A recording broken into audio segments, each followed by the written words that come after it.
Britain has a long-standing love for drinking, and many people wouldn't mind another pint here and there. However, pubs, which have always been a central part of British life, are in decline. Last year, the number of pubs in the UK fell to its lowest point since records began in the 1920s. When a beloved institution begins to fade, the blame often falls on the younger generation. Along with their obsession with avocado toast, they're seen as spending their time doing activities like running clubs or yoga instead of heading to the pub. While this may seem like an easy target for the decline, it doesn't fully explain the situation. In fact, if we take a closer look at the numbers, we see that the downfall of pubs began well before today's young people, or even their parents, were of drinking age. So, what exactly is happening? The first assumption might be that people are drinking less, but that's actually not the case. In reality, the average person consumes more alcohol today than in the 1950s. The key difference is that people aren't drinking in pubs anymore. Ask any Brit today why that is, and they'll likely tell you it's because it's too expensive. On the surface, that explanation makes sense. Back in the late 1980s, a pint was around 90 pence, while today it's closer to £5, with some London pints even reaching £9. However, this isn't the whole story. Looking deeper, the numbers tell a different tale. Take a look at this chart. It shows that alcohol has actually become more affordable over time in the UK.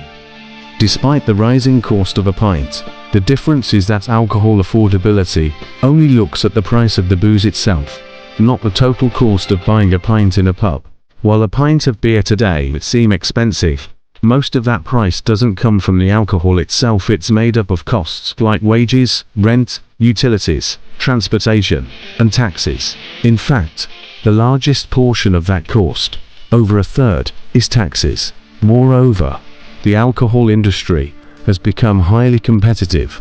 Pubs are now competing not just with other pubs, but with cocktail bars, supermarkets, off-licenses, and other alternatives. Even a small price difference can drive customers elsewhere. This is where the issue for pubs really begins. Supermarkets, unlike pubs, have a significant advantage. They don't have to apply the same taxes to alcohol, as they're selling it at a loss, which has become a strategy for many. They often sell alcohol at rock-bottom prices, knowing that they'll make up for the loss through other sales. Meanwhile, pubs have had to raise their prices, turning them into luxury establishments. This has pushed people to drink at home instead, where the cost is much lower. Since the 1970s, alcohol consumption at pubs has decreased dramatically, while at-home drinking has been on the rise. Supermarkets, unlike pubs, have a significant advantage. They don't have to apply the same taxes to alcohol, as they're selling it at a loss, which has become a strategy for many. They often sell alcohol at rock-bottom prices, knowing that they'll make up for the loss through other sales. Meanwhile, pubs have had to raise their prices, turning them into luxury establishments. This has pushed people to drink at home instead, where the cost is much lower. Since the 1970s, alcohol consumption at pubs has decreased dramatically, while at-home drinking has been on the rise. Supermarkets are simply better at utilizing their space efficiently. Pubs are designed to be spacious, often with wide aisles and seating areas that only fill up during peak times, leaving much of the space empty and underused. In contrast, supermarkets are packed with goods, and they use every inch of space to turn a profit. As rent prices continue to rise, the ability to maximize revenue per square foot has become essential for any business, and supermarkets are simply better suited to this model. The real problem for pubs, however, lies in their historical business model. They were once a staple of British life in an era of cheap rents and local drinking habits, but as the population grew in the 20th century, so did the demand for housing, driving up land prices. Rent, once an affordable expense for pub landlords, has now skyrocketed. In the late 1980s, a landlord might have paid £7,000 in annual rent. Today, that cost is closer to £37,000 for many pubs. These rising costs were unsustainable, and developers saw an opportunity to buy up pub properties and turn them into housing developments. As a result, many neighborhoods that once boasted several pubs have seen them replaced with new housing, and in towns like Maidstone, more than a dozen pubs have closed in just the past year.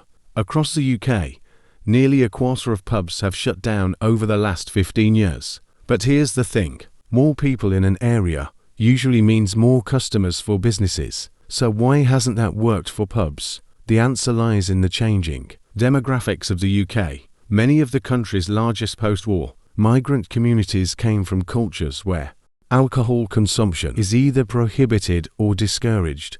These growing communities, particularly from Muslim, Sikh, and conservative Christian backgrounds, have contributed to both the rise in property values and the decline in pub attendance. In areas like London's Tower Hamlets and Newham, the Muslim population has grown significantly, and so has the closure of pubs in these regions. This demographic shift is clear in the areas with the sharpest decline in pubs across the UK. But the decline of pubs isn't just about who's drinking and where. It's also about changing social habits. Historically, the pub was the place to meet friends, socialize, and even start relationships. But today, more young people are meeting online through dating apps, and social media has taken over as the primary platform for connecting with others. At the same time, younger generations are prioritizing other activities like fitness, mindfulness, and personal development, rather than spending their evenings at the pub. What was once a staple of British social life is no longer the go-to destination for entertainment or socializing. The decline of pubs doesn't have to be seen as a negative. It's simply a reflection of a changing society. The pub, once a cornerstone of British culture, is being replaced by other spaces that are more in line with the needs and interests of modern life. Just as coaching inns were replaced by railways, cafes, and hotels, pubs may be making way for new social spaces, whether they're gyms, restaurants, or entirely new kinds of venues we haven't even thought of yet. While it's sad to see such an iconic part of British culture disappear, it's important to remember that culture is always evolving. The decline of pubs isn't the end of something, but perhaps the beginning of something new.